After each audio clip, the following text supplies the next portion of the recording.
Good evening, boys and girls of the internet. So we're out here in the woods and we were talking about chainsaws the other day, and I thought I would share with you a couple of the chainsaws because we were talking about them. And this is the one we were using the other day. This is the small one that I keep in the truck. It's a HomeLite Super 2 with the automatic oiling system, which still works very well. And this is a HomeLite XL2 I picked up a while back for parts, and I haven't really got the chance to use it. I'm missing a gas cap for it, or the gas cap, but I've got an extra bar. That blade's in really good shape. Lots of good parts. I initially bought it, I thought, because this trim piece of plastic is in good shape and this one is cracked right here, but these are two different saws. That's just an XL2 and that is a Super 2.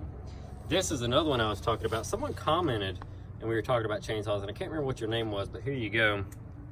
This is the HomeLite Super XL that has been in the garage almost all of this year and has not ran. I'm not quite sure on the year. I'm thinking it was 1985 last time I checked. And this has been a tremendous saw. It's heavy. It's very heavy for its size. It's not a one-hander, that's for sure, and everything's metal on it, except for the air cover. The air cover is plastic. But once again, it has not ran. I literally got it out of the shop, threw it in the truck, and me and Tim drove up here and I got it out, and we're gonna see if it'll run. So it is completely out of fuel. This one has a leak.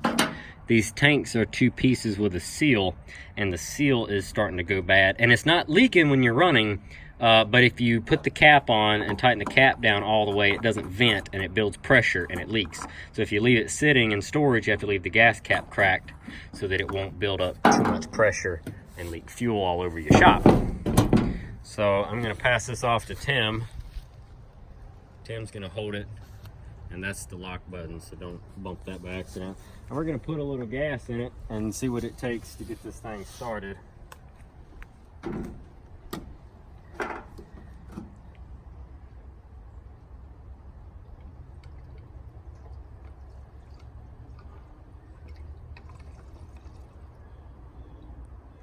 I don't put a lot in it either because of the whole fact that it leaks, but we'll see what happens.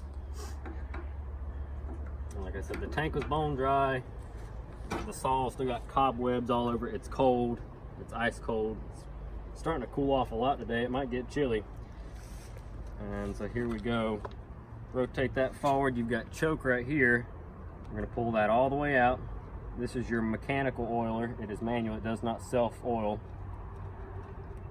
Sounds like it's a little low, but it does have something in there.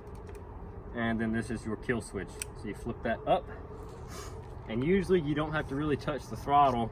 It takes about 3 pulls or so without or with choke, and then you go to half choke and it starts. Once again, I just jinxed myself because it hasn't been run all year, so we'll see what happens. It may not even run, in which case we'll switch back to the Super 2, and we're not even going to worry with this saw, but let's see what happens. Got a good roar to it. Deep sound for a chainsaw.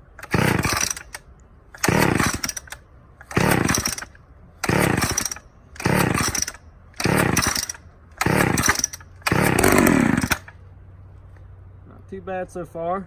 We're gonna go to half choke.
That's not bad at all.